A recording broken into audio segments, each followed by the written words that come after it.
제가 참 미스터리로 남은 게 이건데 IMF 이후에 한국 사회가 변하잖아요. 네. 그래서 운동권에서는 IMF 이후의 변화를 신자유주의로 명명했죠. 네, 네, 네. 특히 신자유주의 세계화 이건 악마와 같은 말이었죠. 네, 대체적으로 세 가지 정도인데 대외 개방이고 저기 우루과이 라운드, WTO, 그다음에 뭐 한칠레 FTA 뭐 이런 게 있어요. 네, 네, 네. 한미 FTA 이런 게 있고 그다음에 구조 조정이 있죠. 쌍용 자동차 투쟁 같은 게 있고 구조 조정의 한 형태가 이제 고용 위원하고 그러니까 이 90년대 초반에 미국 주도의 세계화 질서가 열리고 네. 그게 2018년 정도까지 이어진다면 이 시기에 운동권의 어떤 그 레토릭이 신자유주의 세계와 반대거든요.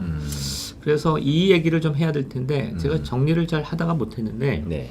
그러니까 이제 그 91년부터 2018년까지 있었던 미국 주도의 범세계적 질서를 그러니까 운동권 전체가 거부하는 거예요. 거부했어요. 그러니까 그런데 한국은 그 범세계적 경제 질서에서 대표적으로 수혜를 입은 집단이거든. 네.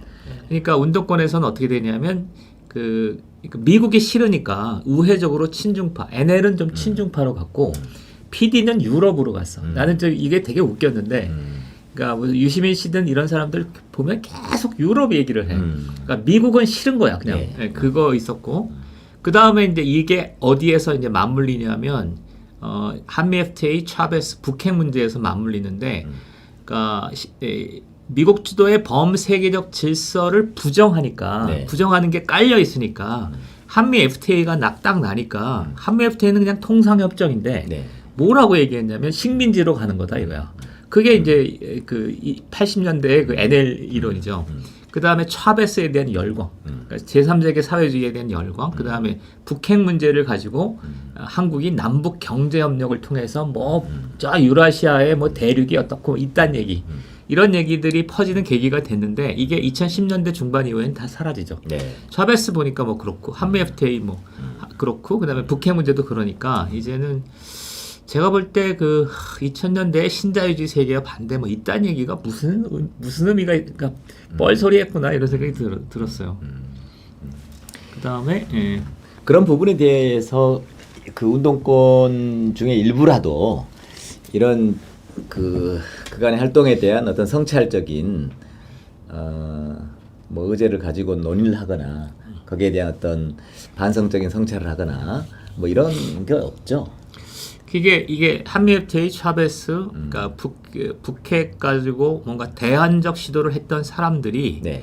그러니까 반성을 해야 되는데 네. 저는 그때 반성을 하고 돌아선 거고 네. 대부분의 사람들이 반성 안 하고 문재인 정권의 집권 엘리트로 들어간 거예요. 네. 네. 그러면서 그러니까 그 어떤 옛날의 생각들을 그대로 갖고 있는 거예요. 그러니까 차베스를 얼마나 많은 사람들이 지지했었는데 네. 조희연, 뭐 조동문 이런 네. 사람들 막 열광적으로 지지를 했고 나도 그랬고. 네. 근데 사람들이 너 옛날에 차베스 지지한 거 어떻게 생각해? 그러면은 그냥 뭐, 아무런 그냥 어물쩍 넘어가. 그런 거죠. 예, 스스로도 정리를 안 하고 그렇죠. 공개적으로 본인들이 외쳤던 얘기들에 대해서 또 어떤 공적인 자리에서 의견을 제시하지 않고 있는 거죠. 그런데 흥미있었던 거는 이제 한미 FTA를 예를 들면 그러니까 주로 이제 노동자들은 그러니까 한국의 산업화가 진척되면서 수혜를 입으니까 네. 이런 신자유주의 반대 투쟁을 잘 안 해요. 네. 잘 안 했어. 네. 한미 FTA도 보면 지식인하고 농민 중심이지 노동자들은 잘 안 나와요. 네. 그리고 노동자들은 쌍용 자동차처럼 자기 문제가 됐을 때 나와. 네. 그러니까 한국의 이거는 그렇게 볼 수 있고요.